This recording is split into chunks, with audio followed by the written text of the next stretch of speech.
The world-famous New Orleans Jazz and Heritage Festival, set to begin April 22nd, is going to take place over 2 weekends. We're honored to have recent Grammy Award winner and New Orleans musician Jon Cleary with us this morning to preview the upcoming festival. He's at Preservation Hall. Jon, thanks for joining us. Thank you for having me. You recently won a Grammy. Tell us about that experience. Well, it was a big surprise. I mean, you can make these records in the hope that people like them and buy them, and then you never really know. And this kind of came out of the blue, really. So yeah, it's quite a thrill. And if it means that people are enjoying the music, then that's good. That's what puts a smile on my face. As a musician, what drew you to New Orleans? You came from England 40 years ago or so, and now you never left. Yeah, I came here for 2 weeks, and that was 36 years ago. I'm still here. So it was the music, the New Orleans, traditional New Orleans jazz, the rhythm and blues, Fats Domino style from the 50s, and then the funk records like the Meters and the stuff that came out of here in the 70s.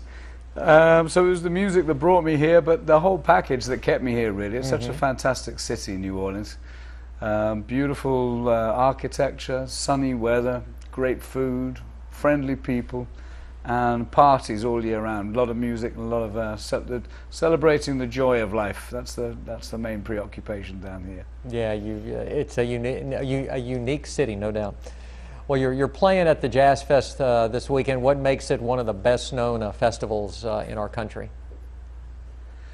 Well, Jazz Fest in New Orleans has been going for 47 years. It's one of the biggest and one of the oldest jazz festivals in the world. And it's the only jazz festival in the world that enjoys the distinction of its location, which is right here in the middle of the city where they invented jazz.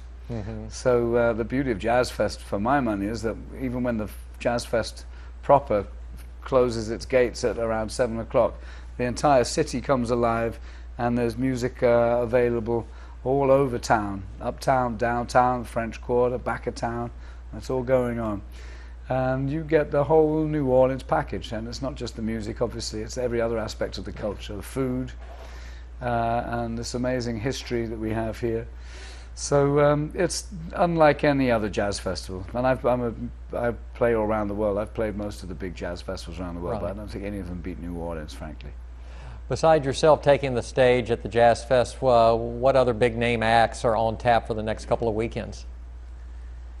Well, the big name acts, it would take too long to tell you all of them, but something for everybody. You've got Snoop Dogg, if you like that. If you've got Pearl Jam, Van Morrison, Bonnie Raitt, Boz Scaggs, Neil Young, Paul Simon, Red Hot Chili Pepper. I mean, there's a huge long list of big national acts. But a lot of the locals would tell you the best thing to do is to actually break away from the well-known artists and get off the beaten path and check out some of the smaller stages. There are 12 stages at the fairgrounds with music happening every minute of the day, and often you'll stumble across some of the smaller stages and hear music that's just as good, but played by one of the many local musicians here in New Orleans. Jon, why do you think New Orleans is considered the festival capital of the world? Probably because of the quantity and the quality. And, music here is always accompanied by good food. So if there's good music, you're going to get some good food too. But there's something in the region of 130 festivals that happen here all year round. They have tomato festivals, shrimp festivals, oyster festivals, po' boy festivals, and strawberry festivals. You name anything, they'll invent a festival to go around it. And so it's important that people outside understand that it's not just Jazz Fest and Mardi Gras that are the two occasions of the year where things are happening. We're doing it 24/7, 365 days a year, celebrating the good times. So anyone that hasn't been to New Orleans yet, come on down. I know most of the people in Alexandria are already hip to what I'm talking about, but it's a Louisiana thing. You're right, exactly, Jon, and I've got a copy of your latest CD, Go Go Juice, and you're going to be busy over the next couple of weeks. Crazy busy. I've got 17 gigs in the next 10 days. So, and then I go on tour, and I just came back off a tour 2 days ago. So yeah, busy, but that's good.